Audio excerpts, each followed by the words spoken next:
Alors, est-ce qu'on peut se séparer pour de l'argent? Ça, c'est une question. S'il y a un problème d'argent dans le couple, est-ce qu'on peut se séparer? Je pense que les femmes qui sont capables de faire ça. Les femmes sont capables de faire ça? Oui, Ça veut dire les femmes quoi? sont capables de te laisser à cause de l'argent parce que finalement, on assiste à une génération qui mélange amour et argent. Ah bon? Ouais. Explique-nous.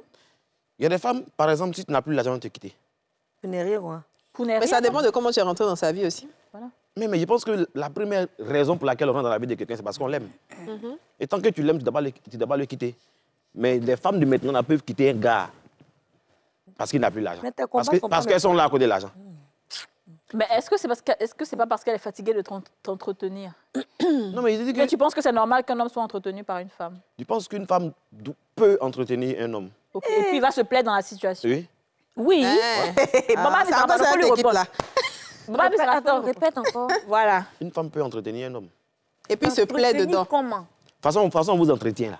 De toute façon, c'est l'homme qui gère tout à la maison. Non, mais en fait, une femme aussi peut faire ça. C'est pas possible. Pourquoi c'est pas possible? Normalement, tu Exemple. dois faire pied au mur même. Exemple. C'est ce que tu viens de dire. Exemple. Oui. Tu es avec je prends une personne lambda qui est avec son mari. Le gars avait une situation financière stable. Il avait un travail, tout allait bien, et il a perdu son travail. Moi, je connais des mamans qui ont vendu Beau Floto. Si c'est sous cet angle-là, qui ont vendu Beau Floto. tu as arrangé un peu ton jeu, valide. Donc c'est ça. Donc une femme peut. Sinon, normalement, c'est l'homme qui doit. Mais quand l'homme ne peut plus, la femme peut. Elle peut. Elle prend le doit relais. aussi. Oui, elle peut prendre le relais. Elle prend Parce le relais, que le oui. monsieur il avait l'habitude de le faire. Ça ne va pas aujourd'hui, madame. Tu prends le relais. J'ai pas dit. On est d'accord. Mais toi, tu t'as la société dans laquelle on est là, c'est l'homme qui doit s'occuper de la femme. Oui. Voilà. Mais si le gars a commencé quelque chose, faire attention aussi à cet angle-là. Parce que les hommes d'aujourd'hui sont très manipulateurs. Ils savent qu'une femme à qui tu as donné un certain nombre de choses, à qui tu n'as pas... en tout cas que tu as mis à l'aise pendant un certain nombre de temps, quand ça sera chaud sur lui, elle va forcément te rendre ça. Et il y a beaucoup d'hommes de maintenant qui utilisent ça comme une stratégie. Toutes ces choses de pointage au début, là, ce sont des investissements qu'il fait. Il va te donner l'argent, il va te donner voiture, il va te mettre à un certain niveau, il ne va pas hésiter, il va prendre les charges. Et un bon matin, te raconter une histoire à dormir debout comme quoi ses affaires ont pris un coup. Et c'est là que toi, femme, tu prends le relais. Tu vas payer le loyer, tu vas t'occuper. Et vous avez déjà un standing de vie. Et puisque tu sais que ton chéri traverse une période difficile, tu vas vouloir lui épargner certaines choses, de sorte à ce que quand il rentre à la maison, ce soit un arbre de paix. Donc c'est là maintenant. Tu mousses maintenant. Tu mouilles maillot. Que cet homme-là, dès le départ, c'était un manipulateur. Justement, c'est ce que je suis en train de dire. Il y a beaucoup d'hommes qui sont manipulateurs. Mais justement, puisque là, tu es en train de jouer le rôle de la bonne femme. Il t'a cerné dès le départ, il sait que tu es une bonne femme. Donc, il sait que tu vas mouiller maillot. Mais tu vas mouiller maillot jusqu'au point de t'oublier. C'est ça. Parce que tu te dis, c'est chaud. Jusqu'à quand ça va finir? Tu ne sais pas.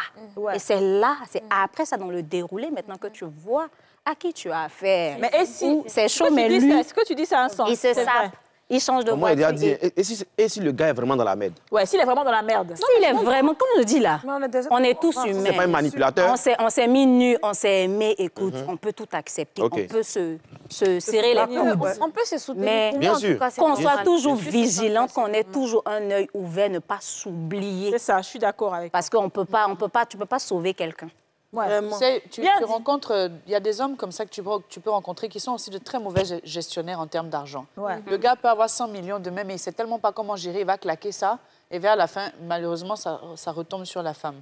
Mais c'est vrai que, je pense que, pour répondre à la question qu'a dit, ce n'est pas l'argent qui fait qu'on se sépare, en fait. C'est le comportement qui est lié au manque d'argent qui fait que tu peux te séparer d'une personne. Parce qu'une femme, on a beau dire, quand tu aimes vraiment quelqu'un, tu es prête à tout pour cette personne.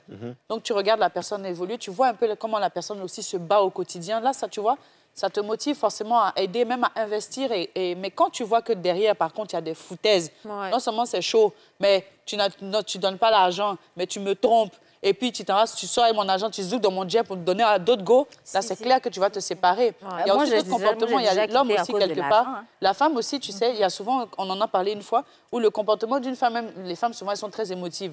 Donc, elles vont vouloir parler. Quand il y a quelque chose qui ne va pas, elles vont vouloir peut-être parler avec beaucoup d'émotion. On va dire non, c'est pas j'ai pas l'argent que tu me parles comme ça. Alors que si la personne dans le même cas avait eu l'argent, elle aurait réagi de la même manière. Donc, il y a le comportement qui crée la frustration. En fait, cette frustration-là de séparation. Qu'est-ce que tu en penses? On peut se séparer pour de l'argent? Oui, je pense que oui, ça peut arriver. Ça peut arriver quand on se sépare à cause de l'argent, à cause du manque d'argent, à cause des ambitions de chacun. On se rend compte que, bon, voilà, on ne peut plus faire chemin ensemble parce que ce qui était n'est plus. C'est ça. Ça arrive, hein. Ça arrive, on ne va pas venir faire genre, ça n'arrive pas. Ça, voilà, ça arrive quand on se sépare parce qu'il n'y a plus d'argent dans le couple ou alors parce qu'il y a eu une très mauvaise gestion de l'argent du couple. Il y a des gens qui se sont mis ensemble, ils ont mis leur argent ensemble et puis on s'est dit, bon, le monsieur, c'est la tête de la famille, donc c'est à lui on confie le patrimoine familial pour gérer. Il a dilapidé les sous. La femme, elle, en a eu marre au bout d'un moment de gérer parce qu'après, il faut rembourser les dettes, il faut faire ci, faire ça. Elle en a eu marre, elle est partie. Donc, on peut se séparer à cause de l'argent, c'est un motif de divorce. José, j'ai une anecdote sur ça. En tout cas, moi, j'ai eu à me séparer à cause du manque d'argent. Qu'est-ce qui s'est passé? C'était une relation où le monsieur, apparemment, il sortait d'un divorce et apparemment, ses affaires allaient de mal en mal. Ouais. Et lui-même, je pense que psychologiquement, il n'était pas bien. Donc, moi, je suis arrivée à un stade de la relation où j'essayais de recoller les morceaux, j'essayais un peu de le soutenir, mais financièrement, ça n'allait pas, ça se dégradait au fur et à mesure et il avait un gros travail surtout à faire sur lui. C'est ça. Et honnêtement, dit ce monsieur-là, je lui dis merci. Noël, si tu m'écoutes, je te dis merci. Parce qu'il a été vraiment mature. Il a été homme avec grand H. Ce n'était pas un garçon.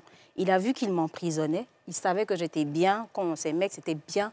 Mais financièrement, il allait être un frein à mon épanouissement et surtout donc. Bravo, Noël. T'as libéré. Ouais, gentiment. Bravo, Noël.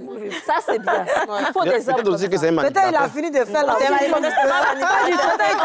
On est restés amis après ça. Ouais, ça, c'est bien. Donc, voilà.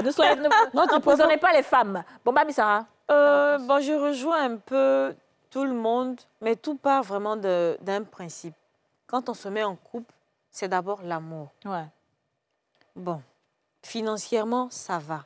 Mais si en cours de chemin, peut-être que monsieur rencontre des difficultés, que toi, la femme, tu as la possibilité de prendre le relais, comme j'ai dit tout à l'heure, tu prends le relais, mais avec le comportement qui va avec. C'est ça. Bon, si d'en prendre le relais là-haut, toi, comme Aurélie a dit tout à l'heure, manque de respect, c'est-à-dire qu'on ne peut même pas te contrôler un peu. C'est-à-dire que tu n'es même pas gérable. C'est ça. On va dire nous là. OK. Reste là. Mais et s'il a un bon comportement? Dans le manque de respect, c'est son caractère. Dans le manque de respect aussi, il y a le côté où quand la femme prend le relais, on ne peut plus lui parler aussi parce que c'est elle qui paye maintenant. Mais ça, maintenant, c'est des femmes... Alors, moi, ce que je veux savoir, c'est que, OK, on va dans des cas, des suppositions. Et s'il y a un manque d'argent, le gars, il est normal, il n'est pas un manipulateur, il est bien, il ne te manque pas de respect. Est-ce que tu peux prendre les charges indéfiniment? Non, pas indéfiniment. Pourquoi? Pas indéfiniment. Parce que toi-même, en tant qu'homme, je pense qu'à un certain moment, ton ego va faire en sorte que tu te lèves pour aller chercher. Voilà, il va même pas... Mais s'il va chercher, il ne trouve pas. Tu vas accepter. Mais tu... Regarde, tu vas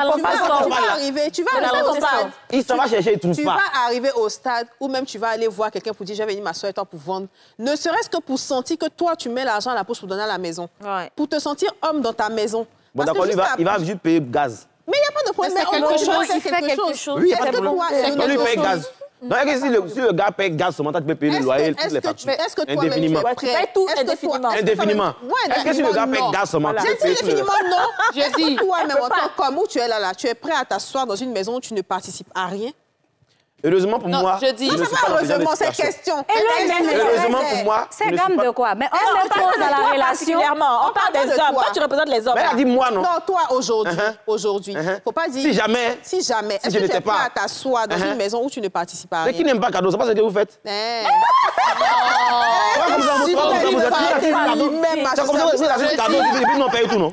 Oui, non, ce n'est pas vrai parce que... Donc, ça vous gêne qu'un homme soit comme vous? Ce n'est pas vrai. Ça vous dérange même que quelqu'un soit comme vous vous comportez? Mais c'est comme ça que vous êtes, non? Pas vrai. Il y a quelle femme qui se comporte comme ça? C'est comme ça que vous êtes assis à la maison, les gars payent le loyer, ils payent tout, ils payent tout. Mangez, vous dormez, vous gardez votre salaire. Excuse-moi, même ta femme, et je suis sûre qu'elle fait un petit boulot aujourd'hui. Vous-même, les hommes, vous n'acceptez même pas qu'une femme ne fasse rien. Avec une femme qui ne fait rien. Vous-même, vous n'acceptez pas ça. Mais c'est pas de ça qu'on parle maintenant. Si jamais le gars n'a pas l'argent, Est-ce que tu peux t'occuper de lui indéfiniment comme on le fait pour vous? Parce que c'est dans indéfiniment nous on est. Voilà, vous êtes indéfiniment nous on est. Oui, c'est ça. Est-ce que vous pouvez... Maintenant, il y a dit au Il y a un blocage spirituel. Donc vous ne vous plaît pas. Parce qu'on n'est pas né pour ça. Vous n'êtes pas né pour ça. Vous n'êtes pas né pour ça. Vous n'êtes pas né pour ça. On n'est pas né pour ça. Vous n'êtes pas né pour ça. Il y a un simple Il n'y a pas de problème. Il n'y a pas de problème. Que ce soit indéfiniment. Parce que si le gars cherche du travail jusqu'à il trouve pas, il y a un blocage spirituel. On va les voir parce qu'on va payer pour lui. Il va avoir travail forcé. On peut faire simple, la relation continue, mais on fait une pause. Voilà. Le temps que tu te On est toujours Avant tout, on va faire pause. Oui, on fait une pause. Oui, on fait pause. Very good. Tu te retournes et puis on recommence. Very good. Yasmina, je t'écoute. C'est quoi tu as passé comme very good? Very good. Avant tout, on fait pause. Very D'abord, good. pour commencer, même commençant par les moments, éduquez vos enfants, entretenir les femmes. Un homme doit rester un homme avec un grand H. Un homme, quand tu commences à l'entretenir, mais tu commences à être bien lui, tu deviens joint dans ça. Ça veut dire que tu perds ta personnalité. Tu peux même plus bien causer dans ta propre maison. Quand tu as causé un peu seulement, il prend mal. Tu ris seulement, il prend mal. Tu dis comme ça, il prend mal. Ça peut être 2 jours, ça ne va pas chez moi, non. Ça quoi, tu peux te permettre d'être au téléphone. Tu sais qu'il est fait, même pas demander matin s'il n'a pas encore mangé. En tout cas, il a l'argent. Il a lui dit, bébé, allons au restaurant. Ou bien tu as déjà donné l'an pour faire le marché. Maintenant, il est bien posé. Donc, un homme qui n'a pas d'argent, c'est une gangrène dans la maison. C'est un gros problème. On ne courra pas. Tes combats ne sont pas mes combats. Peut-être que toi, ton nom de famille, mon nom de famille, ce n'est pas la même chose. Donc, je dois t'encourager à avoir... Et si je t'entretiens pendant des années, tu te maudis, hein? Je te maudis, parce que je deviens une Jézabel. Je suis en train de tuer ton esprit prophétique sur ta vie. Et ça devient dangereux pour moi-même, ma vie, pour mon évolution. Parce que si j'avais un gros contrat que Dieu voulait me donner, à cause de ton esprit de non-accomplissement et de mort sur toi. Mais honnête garçon. Honnête garçon. Amen. Allons-y.